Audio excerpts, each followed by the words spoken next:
मित्रांनो, लिसन टू री ॲप्लिकेशन तुम्हाला सर्व प्रकारचे स्पर्धा परीक्षांसाठी आवश्यक असणारे ऑडिओ बुक्स, ऑडिओ नोट्स आणि इतर मटेरियल देखील उपलब्ध करून देते. 15. मुघलकालीन भारत. दिल्लीच्या सुलतानशाहीचा मुघलपूर्व काळ हा भारतातील इस्लामी सत्तेचा पहिला कालखंड ठरतो. या कालखंडाचा सविस्तर अभ्यास आपण मागील पाठात केला. दिल्लीच्या तख्तावर शेवटचा सुलतान लोदी घराण्याचा होता. सुलतान इब्राहिम लोदी सत्तेवर असताना बाबराशी झालेल्या युद्धात तो ठार झाला. त्यानंतर दिल्लीची सुलतानशाही संपुष्टात येऊन तेथे मुघलांची सत्ता प्रस्थापित झाली. सुलतानशाहीच्या ऱ्हासानंतर साधारणतः 1526 ते 1707 दरम्यानच्या काळात मुघल सत्ता प्रबळ होती. या काळात मुघलांचे राज्य भारतात सर्वत्र पसरले होते. कला, वाङ्मयीन क्षेत्रातील निर्मिती, प्रशासन व्यवस्था, परराष्ट्र संबंध, व्यापार, उदीम इत्यादी क्षेत्रातील भरभराट यामुळे मुघल काळाने समृद्धीचा मोठा टप्पा गाठलेला होता. 15.1 भारतातील मुघल सत्ता. 16व्या शतकाच्या प्रारंभी भारताची राजकीय घडी काहीशी विस्कळीत होती. मुहम्मद तुघलकानंतर सुलतानशाहीला उतरती कळा लागली होती. दिल्लीची सुलतानशाही मोडकळीस येऊन उत्तर, मध्य व दक्षिण भारतात अनेक स्वतंत्र राज्ये निर्माण झाली होती. दक्षिणेतील बहमनी राज्य 5 शाह्यांमध्ये विभागले गेले आणि दक्षिणेकडील विजयनगरचे राज्य उत्कर्षाच्या शिखरावर होते. याच काळात पोर्तुगीजांनी पश्चिम किनारपट्टीलगतच्या भागात आपले बस्तान बसवण्यास प्रारंभ केला होता. मध्ययुगील सत्तांची परंपरागत लष्करी व्यवस्था नवीन आक्रमणांना तोंड देण्यास समर्थ नव्हती. अद्ययावत शस्त्रास्त्रांचा वापर भारतीय करू शकले नाहीत. या सगळ्याचा फायदा घेऊनच मुघलांनी भारतावर अधिसत्ता स्थापन केली. पानिपत रणांगणावर झालेल्या युद्धात बाबराच्या समोर इब्राहिम लोदीचे विशाल सैन्य टिकू शकले नाही. व्यूहरचनेचे कौशल्य, शक्तिशाली तोफखाना, हेरखाते आणि खंबीर नेतृत्व यांच्या जोरावर बाबराने इब्राहिम लोदीचा पराभव केला. बाबराने दिल्ली येथे सत्ता स्थापन केली. त्याचा प्रतिकार करण्यासाठी मेवाडचा राजा राणासंग याच्या नेतृत्वाखाली राजपूत राजे एकत्र आले. राजस्थानमधील खानुआ येथे झालेल्या लढाईत बाबराने आपल्या युद्धकौशल्याच्या जोरावर राजपुतांना पराभूत केले. बाबरानंतर त्याचा थोरला पुत्र हुमायून तख्तावर आला. तथापि बिहारमधील शेरशाह सूर याने केलेल्या पराभवामुळे हुमायूनला राज्यापासून वंचित राहावे लागले. शेरशाह सूर याने प्रशासन यंत्रणेत काही सुधारणा केल्या. त्याने उत्तर भारतात विखुरलेल्या अफगाण सरदारांना एकत्र आणले व अफगाणांची सत्ता स्थापन केली. शेरशाहचे वंशज कर्तबगार नव्हते, त्यामुळे शेरशाहच्या मृत्यूनंतर हुमायूनने आपले गमावलेले राज्य पुन्हा मिळवले. हुमायून नंतर त्याचा पुत्र अकबर हा गादीवर आला. तो बुद्धिमत्ता, सहिष्णुता, खंबीरपणा व धडाडी यामुळे सर्वश्रेष्ठ मुघल सम्राट ठरला. बाबराने स्थापन केलेल्या राजसत्तेचे रूपांतर अकबराच्या काळात वैभवशाली साम्राज्य सत्तेत झाले. त्याने काबूलपासून बंगालपर्यंत व काश्मीरपासून वऱ्हाड खानदेशापर्यंत आपली अधिसत्ता निर्माण केली. या कालखंडात मेवाड अधिपती महाराणा प्रताप यांच्याकडून अकबराला तीव्र विरोध झाला. अकबराला शेवटपर्यंत मेवाड जिंकता आले नाही. त्यामुळे साम्राज्य विस्तार करत असताना अकबराने राजपुतांबरोबर सामोपचाराचे धोरण स्वीकारले. हिंदुस्थानात मुघल सत्ता मजबूत करायची असेल तर तेथील लोकांची मने न दुखावता मुघल राज्याचा पाया भक्कम करता येईल हे अकबराच्या लक्षात आले होते. अकबरानंतर जहांगीर, शहाजहान आणि औरंगजेब यांनी दिल्लीचे तख्त समर्थपणे सांभाळले. औरंगजेबाने राज्यकर्ता म्हणून मुघलांचे साम्राज्य दख्खनच्या प्रदेशात विस्तारण्यासाठी सतत प्रयत्न केले. त्याची कारकीर्द सरहद्द प्रांतातील युद्धे व उत्तर व दक्षिण भारत विषयक धोरण, कट्टर धार्मिक धोरण, मराठा मुघल संघर्ष इत्यादींसाठी विशेष महत्त्वाची ठरली. औरंगजेबाची शेवटची सुमारे 25 वर्ष दक्षिण हिंदुस्थानात मराठ्यांशी संघर्ष करण्यात गेली. या काळात दक्षिणेतील मराठ्यांचा राज्यविस्तार, युरोपीय लोकांचा हिंदुस्थानच्या राजकारणातील हस्तक्षेप या गोष्टींना सुरुवात झाली. त्याचबरोबर मुघल सत्तेला उतरती कळा लागली. शेवटी 1857च्या स्वातंत्र्य लढ्यात बहादूर शहाच्या काळात मुघल सत्तेची अखेर झाली. अधिक माहितीसाठी मुघल अथवा मोगल हा मंगोल या पर्शियन शब्दाचा अपभ्रंश आहे. मुघल मध्य आशियातून आले होते. ते मंगोल राज्यकर्ता चंगीज खान आणि तुर्क तैमूरलंग यांचे वंशज होते. आपल्या पूर्वजांचा मुघलांना अभिमान होता. तैमूरने केलेल्या भारतावरील स्वाऱ्यांच्या स्मृतीने बाबराला भारतात स्वारी करण्यास प्रोत्साहित केले होते. बाबराचा जन्म उझबेकिस्तान येथे झाला. तो मध्य आशियातील फरघाना प्रांताचा राजा होता. त्याने उत्तर भारतातील लोदी अफगाणांचा पराभव केला व मुघलांचे राज्य भारतावर प्रस्थापित केले. मुघलांनी भारतावर 3 शतकाहून अधिक काळ राज्य केले. 15.2 महसूल व्यवस्थेतील सुधारणा. अकबराने शेरशाह सूर याने निर्माण केलेल्या महसूल व्यवस्थेत काही सुधारणा केल्या. त्यामुळे मुघलांची महसूल व्यवस्था अधिक शिस्तबद्ध बनली. त्याने जमिनीचे सर्वेक्षण करून जमिनीची प्रतवारी केली. त्यानुसार जमिनीची विभागणी सुपीक, नापीक, बागायत आणि जिरायत अशा 4 प्रतींमध्ये करण्यात येऊ लागली. आमचे असेच ऑडिओ लेक्चर ऐकत राहण्यासाठी तुम्ही या ऑडिओसोबतच्या लिंकवर क्लिक करून प्ले स्टोअरवरून आपले ॲप्लिकेशन डाउनलोड करू शकता. प्रत्येक शेतकऱ्याकडे असणाऱ्या जमिनीचे क्षेत्र नोंदवले गेले. जमिनीतील उत्पादन ठरवण्यासाठी तत्पूर्वीच्या 10 वर्षातील उत्पादनाची सरासरी काढली गेली व या सरासरीच्या उत्पन्नाचा 1/3 हिस्सा जमीन महसूल म्हणून निश्चित करण्यात आला. हा महसूल 10 वर्षांसाठी कायम केला गेला. त्यामुळे शेतकरी पुढील 10 वर्षे जमीन महसुलाबाबत निश्चिंत होत असे. महसुलाची निश्चिंती झाल्यावर शेतकऱ्यांकडून त्या संबंधीची कबुलायत व पट्टा ही कागदपत्रे तयार केली जात असत. या पद्धतीनुसार महसूल रोख किंवा शेतमालाच्या रूपात वसूल केला जात असे. तसेच शेतकऱ्यांना जमीन कसण्याकरता काही कर्जाऊ रक्कम दिली जाई व पुढील काळात सुलभ हप्त्याने ती वसूलही केली जात असे. दुष्काळ, महापूर, रोगराई अशा संकटांच्या काळी शेतकऱ्यांना महसुलात माफी अथवा सूट मिळण्याची तरतूद या पद्धतीत होती. अशा पद्धतीने महसुलाबाबत निश्चिंती निर्माण झाल्यामुळे शेतकरी समाधानी झाला. यामध्ये बादशाह अकबराचे लोककल्याणकारी धोरण प्रतिबिंबित झालेले दिसते. अकबराच्या दरबारातील राजा तोडरमल हा त्याने केलेल्या जमीनविषयक सुधारणांसाठी प्रसिद्ध आहे. 15.3 कला, स्थापत्य, साहित्य. मुघल काळात अकबर, जहांगीर व शहाजहान अशा 3 सम्राटांच्या कारकिर्दीचा प्रदीर्घ कालखंड शांतता, सुव्यवस्था आणि समृद्धीचा होता. कला आणि स्थापत्य या क्षेत्रात एक नवीन पर्व सुरू झाले. मशीद, कबरी व प्रासाद येथील संगमरवरी दगडातील वेलबुट्टीचे कोरीवकाम त्या काळातील कला क्षेत्रातील प्रगतीची साक्ष देतात. फतेपूर सिक्री येथील शेख सलीम चिश्तीच्या कबरीची व ताजमहालाची कोरीव नक्षी हे या काळातील उत्कृष्ट नमुने आहेत. बादशाह अकबर आणि जहांगीर यांच्या काळात हस्तिरंथावरील कोरीव कलेला राजाश्रय दिला गेला. मुघलकालीन चित्रकलेचा उगम इराणी चित्रकलेतून झाला. बाबराच्या आत्मचरित्राच्या फारसी हस्तलिखितांमध्ये इराणी शैलीतील लघुचित्रे आहेत. अकबराच्या काळात या चित्रकलेला अधिक उत्तेजन मिळाले. त्याने आपल्या दरबारात कुशल चित्रकारांची नेमणूक केली होती. जहांगीराच्या काळात दरबारातील व शिकारीच्या प्रसंगांची चित्रे काढण्यास प्रोत्साहन दिले गेले. पशुपक्षी, ढगांची रचना, मनुष्याकृती, नैसर्गिक दृश्ये या वैशिष्ट्यांमुळे त्या काळातील चित्रकला अधिक वास्तव, जिवंत व आकर्षक बनली. मुघल काळात संगीत कलेला राजाश्रय मिळाल्याचे दिसून येते. अकबराच्या काळात इराणी, काश्मीरी, तुर्की इत्यादी संगीतकारांना उदार राजाश्रय दिला गेला होता. तानसेन हा अकबराच्या दरबारातील एक महान गायक होता.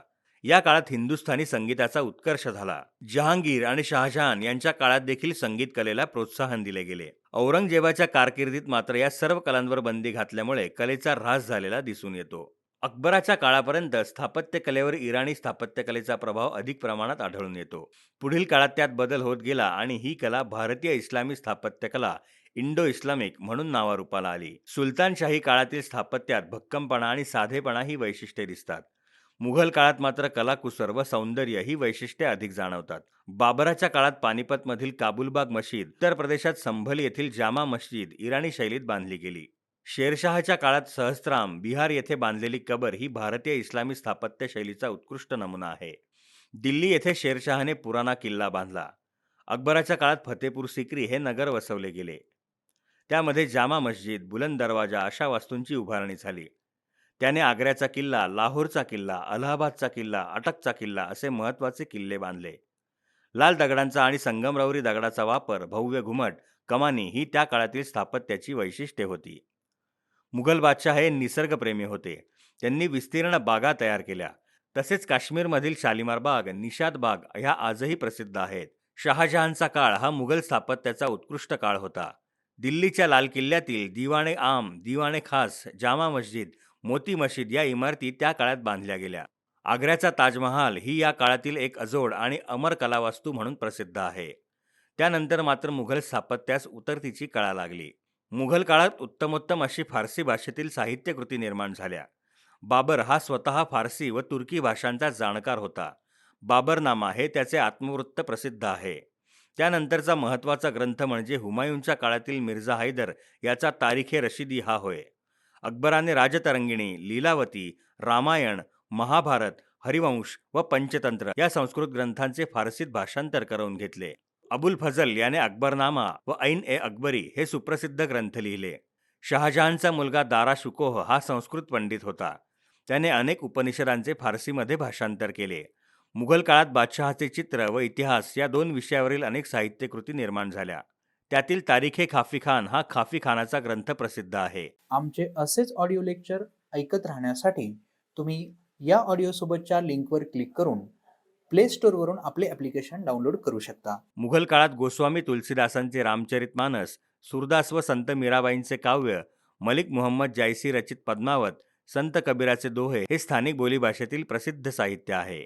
अधिक माहितीसाठी 1758 मध्ये मराठ्यांनी अहमदशाह अब्दालीच्या सैन्याला अटकेपार घालवून दिले. अब्दालीला पळवून लावल्यावर मराठ्यांचा मुक्काम लाहोर येथे शालिमार बागेत होता.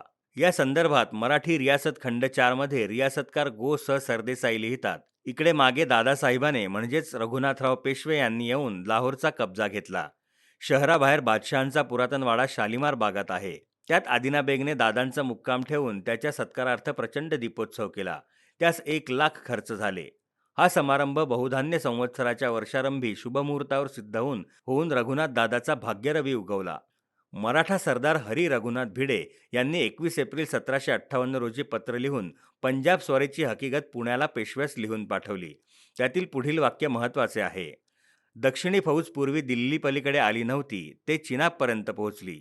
सहज जाता जाता औरंगजेबाच्या काळात चित्रकलेचा राजाश्रय काढून घेण्यात आल्यामुळे चित्रकार राजस्थान, बुंदेलखंड, गुजरात, हिमालयीन पहाडी प्रदेश येथील लहान मोठ्या सत्ताधीशांकडे आश्रयास गेले. तेथे त्यांनी त्यांची चित्रकला जोपासली आणि त्यातूनच राजस्थानी आणि पहाडी अशा 2 चित्रशैली उदयास आल्या. रागमाला, बारामास, निसर्गाच्या विविध ऋतूंमधील चित्रे हे त्यांच्या चित्रांचे विषय बनले. पहाडी शैलीच्या चित्रकारांनी दैनंदिन जीवनातील विषयांव्यतिरिक्त धार्मिक, ऐतिहासिक असे अनेक विषय रेखाटले. पहाडी शैलीतूनच पुढे बसोली, गढवाली आणि कांगडा अशा विविध शैली निर्माण झाल्या. 15.4 व्यापार, उद्योग, समाज जीवन. मुघल काळात अंतर्गत व्यापारातील मालवाहतूक जलद झाली. मुघल काळात अंतर्गत व्यापारासाठी नवे महामार्ग तयार केले गेले. आग्रा येथून काबूल, कंदहार, खंबायत, बुऱ्हाणपूर, बंगालकडे जाणारे मार्ग तयार करण्यात आले.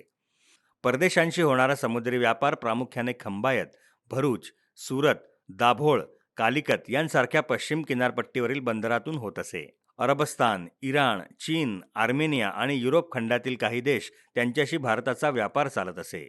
रेशमी कापड, गालिचे, नीळ, चामड्याच्या वस्तू, साखर, आले, हिंग, रत्ने अशा अनेक प्रकारच्या वस्तू भारतातून परदेशी रवाना होत असत. भारतात आयात केलेल्या जाणाऱ्या वस्तूंमध्ये सोने, चांदी, घोडे, चीनी रेशमी कापड इत्यादींचा समावेश होता. या काळात पोर्तुगीज, डच, फ्रेंच, इंग्रज यांच्या वखारी स्थापन झालेल्या होत्या. युरोपियन मालाच्या बदल्यात भारताकडून मसाल्याचे पदार्थ, सुती कापड इत्यादी वस्तू नेल्या जात. सुरत हे मुघलांचे अंतर्गत तसेच परदेशी व्यापाराचे महत्त्वाचे केंद्र होते. मुघल काळात भारतीय कापड उद्योग अधिक भरभराटीस आला. भारतीय सुती कापडास अरबस्तान, आफ्रिकेचा पूर्व किनारा, इजिप्त, म्यानमार, मलाक्का इत्यादी प्रदेशातून मोठी मागणी होती.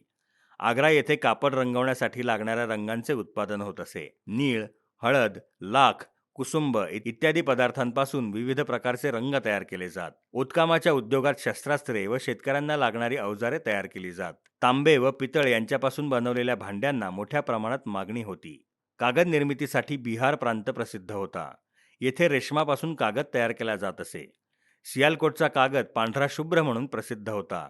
मीठ आणि साखर यांचे उत्पादन हे या काळातील महत्त्वाचे उद्योग होते.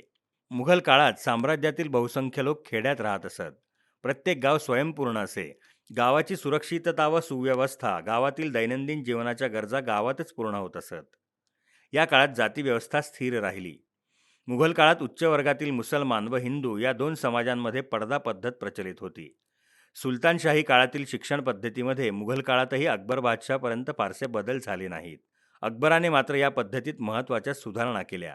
त्याने इस्लामच्या धर्मशिक्षणाबरोबरच भारतीय तत्त्वज्ञान, कृषीशास्त्र, राज्यशास्त्र, खगोलशास्त्र अशा अनेक नवीन शास्त्रांचा अभ्यासक्रमात समावेश केला. मुघल काळात संभलपूर, उत्तर प्रदेश, अहमदाबाद इत्यादी अनेक ठिकाणी मदरसे प्रस्थापित झाले होते. दक्षिण भारतात अहमदनगर, गुलबर्गा, बुऱ्हाणपूर, विजापूर, गोवळकोंडा, हैदराबाद ही शहरेही यासाठी प्रसिद्ध होती.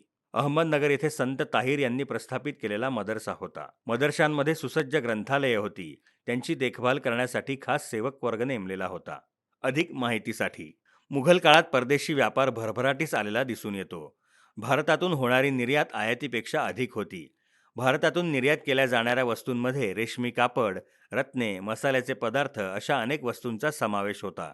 तर आयातीच्या वस्तूंमध्ये मुख्यतः चैनीच्या वस्तूंचा अंतर्भाव असे. परदेशी व्यापाऱ्यांना भारतीय मालाची किंमत चांदीच्या स्वरूपात द्यावी लागत असे. त्यामुळे भारतात दरवर्षी कित्येक टन चांदी येत असे. एडवर्ड टेरी नावाच्या युरोपियनाने म्हटले होते, नद्या जशा समुद्राला मिळतात व तेथेच राहतात, तसे जगातील चांदीचे प्रवाह भारताला येऊन मिळतात आणि तेथेच राहतात. 15.5 मुघल साम्राज्य आणि दख्खन. बाबर व हुमायून यांच्या काळात राज्याचा विस्तार उत्तर भारतापुरता मर्यादित होता. नर्मदा नदीच्या दक्षिणेस खानदेशच्या सुलतानचे राज्य, अहमदनगरची निजामशाही, विजापूरची आदिलशाही व गोवळकोंड्याची कुतुबशाही अशी प्रमुख राज्ये होती. अकबराने निजामशाही जिंकण्यासाठी मोहीम राबवली. अकबराने इसवी सन 1595 मध्ये अहमदनगरच्या किल्ल्याला वेढा दिला. यावेळी हुसेन निजामशहाची मुलगी चांद सुलताना म्हणजे चांद बीबी हिने अत्यंत धैर्याने आणि हुशारीने यशस्वी प्रतिकार केला. तिच्या मृत्यूनंतर निजामशाहीची राजधानी अहमदनगर मुघलांनी जिंकली. अकबर स्वतः दक्षिणेकडे आला व दक्षिणेत जिंकलेल्या प्रदेशाचे त्याने अहमदनगर, वऱ्हाड व खानदेश असे 3 सुभे निर्माण केले. अकबराच्या दक्षिण मोहिमेच्या वेळी शहाजादा सलीम याने पित्याविरुद्ध बंड पुकारले आणि त्यामुळे अकबराला त्याची दक्षिण मोहीम घाईने आटोपती घ्यावी लागली. शहाजहानच्या काळात निजामशाही राज्य लयाला गेले.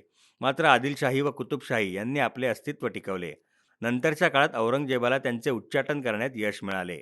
या दरम्यान दख्खनमध्ये छत्रपती शिवाजी महाराजांनी स्थापन केलेल्या मराठ्यांच्या राज्याने औरंगजेबाशी तीव्र निकराचा संघर्ष केला. त्याचा अभ्यास आपण पुढील पाठात करणार आहोत. लिसन टू री ॲप्लिकेशन तुम्हाला सर्व स्पर्धा परीक्षांसाठी आवश्यक असणारी ऑडिओ नोट्स, ऑडिओ बुक्स आणि इतर मटेरियल देखील उपलब्ध करून देते. चला तर मित्रांनो, भेटूयात पुढच्या लेक्चरमध्ये. तोपर्यंत धन्यवाद.